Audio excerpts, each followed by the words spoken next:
আমরা যদি কারো কাছে কোনো ডকুমেন্টস কিংবা কোনো ফাইল পাঠাতে চাই, সেক্ষেত্রে আমরা ছবি তুলে যদি ক্যামেরা থেকে ছবি তুলে পাঠাই, সেটা কিন্তু আসলে সেরকম ভালো আসে না বা দেখা যায় না, রেজোলিউশন ভালো থাকে না। তো আপনি যদি স্ক্যান করে পিডিএফ আকারে পাঠান, তাহলে কিন্তু আপনি যেভাবে পাঠাবেন সেটা কিন্তু সে সেভাবেই পাবে। তো আমি আজকে আপনাদেরকে দেখাবো যে কীভাবে আপনারা আসলে একটা ফাইল কিংবা আপনার যেকোনো ডকুমেন্টস আপনি স্ক্যান করে পিডিএফ আকারে পাঠাবেন, এবং আপনি যদি কোনো ফর্ম পূরণ করেন সেটাতে কীভাবে সিগনেচার অ্যাড করবেন এবং কীভাবে আপনি ছবি অ্যাড করবেন, আমি সেটাও আপনাদেরকে দেখাবো। তো সম্পূর্ণ ভিডিওটা যদি আপনারা মনোযোগ সহকারে দেখেন, আপনি নিজে নিজেই কিন্তু এই জিনিসটা করতে পারবেন। আর এই জিনিসটার জন্য অবশ্যই একটা অ্যাপ্লিকেশন সাহায্য নিতে হবে। যে অ্যাপ্লিকেশনটা আমি আপনাদেরকে দেখিয়ে দেবো কোথা থেকে ডাউনলোড দিবেন এবং কীভাবে সেটা আপনি ব্যবহার করবেন। তো আমি কথা বেশি বাড়াবো না, সরাসরি স্ক্রিনে চলে যাব। সঙ্গে থাকুন, দেখতে থাকুন সম্পূর্ণ ভিডিওটি। তো আমি সরাসরি স্ক্রিনে চলে আসলাম। স্ক্রিনে আসার পর এখানে আমি আপনাদেরকে দেখাবো যে অ্যাপ্লিকেশনটা আপনি কীভাবে আগে ডাউনলোড দিবেন। তো এই জন্য আপনি সর্বপ্রথম প্লে স্টোরে চলে যাবেন। প্লে স্টোরে যাওয়ার পর এখানে সার্চ বারে লিখবেন ডক স্ক্যানার, লিখে সার্চ দিলে আপনি এখানে দেখবেন যে ডকুমেন্ট স্ক্যানার, এই যে মেড ইন ইন্ডিয়া, এটাতে ক্লিক করে দেবেন। তো এই এই এই আপনারা এর লোগোটা দেখে নিতে পারেন। এটাতে ক্লিক করার পর এটা আপনি ডাউনলোড করে ইনস্টল করে ওপেন করে নেবেন। তো ওপেন করার পর এটার ভিতরে প্রবেশ করবেন। প্রবেশ করার পর এরকম আসবে। এরকম আসলে আপনি এখানে দেখবেন যে ক্যামেরা আইকন আছে।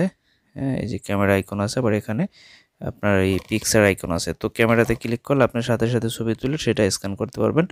আর পিকচার যদি আপনার ক্লিক করেন, আপনার যদি ডকুমেন্টস থাকে ভিতরে, সেগুলো আপনি নিয়ে নেবেন। তো এরকম ক্লিক করলে অ্যালাউ যাবে, আপনি এটা পারমিশন দিয়ে দেবেন। আর ক্যামেরাতে ক্লিক করার পর আপনি যে লেখাটা আসলে স্ক্যান করবেন সেটার আপনি ছবি তুলে নেবেন। তো ছবি, এখানে যে ক্যামেরা আইকন আছে এটাতে ক্লিক করে আপনি এখান থেকে ছবি তুলে নেবেন। ছবি তোলার পর এই যে দেখবেন যে এখানে কন্টিনিউ আছে, কন্টিনিউতে এটাতে আপনি এখান থেকে নিচে দেখবেন যে রিটেক আছে, রিটেকে মানে ক্লিক করে আপনি আবার নতুন করে নিতে পারবেন, অথবা এখান থেকে আপনি এটা ক্রপ করে ছোট বড় করে নিতে পারবেন আপনার যতটুকু দরকার। উপরে নিচে ক্রপ করে, পাশে ক্রপ করে আপনার যেটা দরকার আপনি সেটা আসলে এখান থেকে নেওয়ার পর তারপরে এখান থেকে কন্টিনিউতে ক্লিক করে দেবেন। কন্টিনিউতে ক্লিক করার পর আপনার ডকুমেন্টটা আসলে এখান থেকে তৈরি হয়ে যাবে। এই যে ডকুমেন্টটা তৈরি হয়ে গেছে, এখানে আপনি এটাতে ক্লিক করার পর দেখেন এখন কত স্পষ্ট চলে যাচ্ছে। আর আপনি যদি এই লেখাটাকে আপনি যদি ছবিতে তুলে তারপর ইমোতে বা আপনি হোয়াটসঅ্যাপে বা অন্য কোনো কিছুতে দিলে কিন্তু এত ক্লিয়ার আসবে না, যদি আপনি এটা স্ক্যান করে আপনি পিডিএফ আকারে পাঠান কারো কাছে। তো এখানে আসার পর এখানে দেখবেন যে আবার রিটেক আছে, রিটেক আসার পর এখান থেকে শেয়ার আছে, শেয়ারে ক্লিক করলে আপনি এখান থেকে এটাতে শেয়ারে ক্লিক করে আপনি এখান থেকে কিন্তু এটা পিডিএফ আছে, জেপিজি আকারেও আপনি এখান থেকে পাঠাতে পারবেন। আবার নিচে দেখবেন যে এখানে কম্প্রেস নাও আছে, এখানে এই যে কম্প্রেস নাও, তো এটাতে ক্লিক করে আপনি এটার সাইজটা যদি আপনি মনে করেন এটা বড় হয়েছে সাইজটা, তো এটা সাইজটা আসলে আপনি ছোট বড় করে নিতে পারবেন। এখানে কম্প্রেস আছে, কম্প্রেসে ক্লিক করে এই যে আপনি সাইজটা ছোট বড় করে নিতে পারবেন। এই যে হাই আছে, হাইতে দিলে আপনার এখানে সর্বোচ্চ আসবে, আর এই যেখানে যে গুড দিলে মিডিয়াম আসবে, আর যদি আপনার লো দেন, লোতো দিয়ে দিলে আপনার একবারে 284 কেবি এখানে দেখেন সাইজ আছে। আর এখানে গুটে দিলে আসে 534 কেবি, আর হাইতে দিলে আসে এখানে 688 কেবি। তো যদি বেশি কেবি আপনার এখানে সাপোর্ট না করে বা দিতে না পারেন আপনি, সেক্ষেত্রে কিন্তু আপনি আসলে এটা কমিয়ে নিতে পারবেন। তো তারপর এখানে আছে সেভ আছে, ওপেন উইথ, তারপর ওয়াটারমার্ক, সাইজ আছে, আপনি এখান থেকে সাইজ এখানে 3 লাইনে ক্লিক করার পর এখানে আপনি প্রিন্ট দেওয়ার অপশন আছে। তারপর আপনি এখান থেকে পিডিএফ করে পাঠাতে পারবেন। তো আমি যদি এখানে একটু দেখাই আপনাদেরকে, যে পিকচার যেটা নিয়েছি এটাতে ক্লিক করার পর এটাতে এডিটে যদি ক্লিক করে দিই, এডিটে ক্লিক করার পর এখানে এই যে রোটেট আছে, আপনি এটা চাইলে এখান থেকে রোটেট করে নিতে পারবেন। হ্যাঁ, এই রোটেট অপশন আছে, আপনি যে ঘুরিয়ে নিতে পারবেন আপনার সুবিধা মতো। তারপর আছে আপনার এখানে ফ্লিপ আছে, আপনি এখানে উল্টো বা আপনি চাইলে যেভাবে সুন্দর আসবে আপনি এখান থেকে দিতে পারবেন। দেওয়ার পরে যদি নিচে দেখবেন যে টিক চিহ্ন আছে, এখানে টিকে ক্লিক করার পর তারপর আবার এখান থেকে ফিল্টার আছে, ফিল্টারে ক্লিক করার পর আপনি এখান থেকে ফিল্টারও চেঞ্জ করে নিতে পারবেন। আসলে অরিজিনাল আছে, তারপর এখানে বিভিন্ন ফিল্টারের কালার আছে, আপনি ফিল্টারগুলো চেঞ্জ করে নিতে পারবেন। তো ফিল্টার চেঞ্জ করে নেওয়ার পর তারপর আবার টিক চিহ্নতে ক্লিক করে দেবেন। তারপর আছে ইরেজার আছে, ইরেজার আছে, আপনি কোনো কিছু যদি লেখা এখানে থাকে আপনি লিখে ফেললেন, হ্যাঁ সেটাতে যে আমি এটা কেটে দিলাম, তারপর আবার ইরেজার দিয়ে আপনি এটা তুলে দিতে পারবেন। হ্যাঁ, ইরেজার দিয়ে এটা তুলে দিতে পারবেন। তারপর আছে কালার পিকার আছে, এখানে কালার পিকার আপনি এখানে এই যে কালার লেখাগুলোকে কালারও এখান থেকে করতে পারবেন। হ্যাঁ, তারপর এখানে আপনার আছে সিগনেচার, আপনি এখান থেকে সিগনেচার অ্যাড করতে পারবেন। যদি আপনার আগে সিগনেচার তৈরি করে থাকলে ইম্পোর্ট গ্যালারিতে ক্লিক করে দিবেন, তাহলে আপনি গ্যালারি থেকে সিগনেচারটা নিয়ে নেবেন। অথবা যদি আপনি স্ক্যান করতে চান তাহলে আপনি এখান থেকে স্ক্যান করেও, আপনার যদি করা থাকে কোনো জায়গায় লেখা থাকে সেটা আপনি স্ক্যান করে আপনি এখান থেকে সিগনেচারটা নিয়ে নিতে পারবেন। নিয়ে আপনি সিগনেচারটা আপনার বসাই দিতে পারবেন আপনার যেখানে দরকার। তারপর এখান থেকে আপনি চাইলে সো টেক্সট কোনো লেখা আপনি আসলে এখান থেকে দিতে পারবেন। চাইলে আপনি এখান থেকে কোনো সিগনেচার এখান থেকে দিতে পারবেন করে। তো এখানে সিগনেচারের উপরে এখানে ক্লিক করলে আপনার এখানে যে কোনো সিগনেচার আপনি আসলে দিয়ে দিতে পারবেন।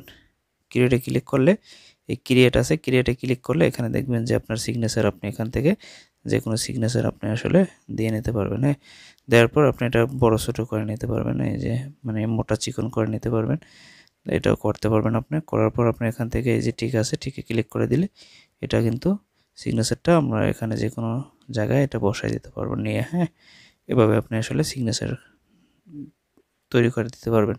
তো এটা চাইলে আপনি যেভাবে সেভাবে দিতে পারবেন। তারপর এটা চাইলে আপনি এটার কালারও চেঞ্জ করে দিতে পারবেন, এখান থেকে কালারগুলো চেঞ্জ করে দিতে পারবেন সিগনেচারের। এভাবে করে তারপর আপনি এখান থেকে টিক করে দিবেন। তারপর যে কোনো লেখা আপনি এখানে লেখা অ্যাড করতে পারবেন। অ্যাড করে লেখার পর এখানে দেখেন এখানে ফন্ট আছে, ফন্ট আপনি চেঞ্জ করে দিতে পারবেন। যে কোনো ফন্ট আপনি চাইলে এখান থেকে চেঞ্জ করে দিতে পারবেন। তো অনেকগুলো সুবিধা আছে অ্যাপ্লিকেশনটা, আপনি যেভাবে ইচ্ছে আপনি সেভাবে ব্যবহার করতে পারবেন। ব্যবহার করে আপনি করে আপনি তারপর এখান থেকে কালার আছে, কালারও আপনি চেঞ্জ করে দিতে পারবেন। এই যে লেখাটার কালার চেঞ্জ হয়ে গেল, কালার চেঞ্জ করে দিতে পারবেন। তারপর অ্যাডজাস্ট আছে, আপনি এখানে লেখাটা রাইটে রাখবেন না লেফটে রাখবেন না মিডলে রাখবেন, একবারে আপনার এমএস ওয়ার্ডের মতো আপনি এখান থেকে ব্যবহার করতে পারবেন। তো তারপর আছে হাইলাইটস আছে, আপনি চাইলে কোনো লেখা যদি আপনি এখানে হাইলাইটস করতে চান আপনি করতে পারবেন এভাবে। হাইলাইটস করার পর আবার এই যে ইরেজার আছে পাশে পাশে ইরেজার দিয়ে আপনি এটা আবার এভাবে মুছে দিতে পারবেন, এভাবে মুছে দিতে পারবেন। তো অনেকগুলো আছে এখান থেকে আপনি তারপরে টিক করে দিবেন। তারপর এখান থেকে লেখাটাও কপি করতে পারবেন। কপি করার পর আপনি এখান থেকে এই যে অ্যাডজাস্ট আছে বা পিকচার আছে এখানে আপনি ক্লিক করার পর আপনি এখান থেকে অ্যাডজাস্ট করে নিতে পারবেন। তারপর এখানে ক্লিক করে আপনি এখানে পিকচারটা আপনি এখান থেকে এই যে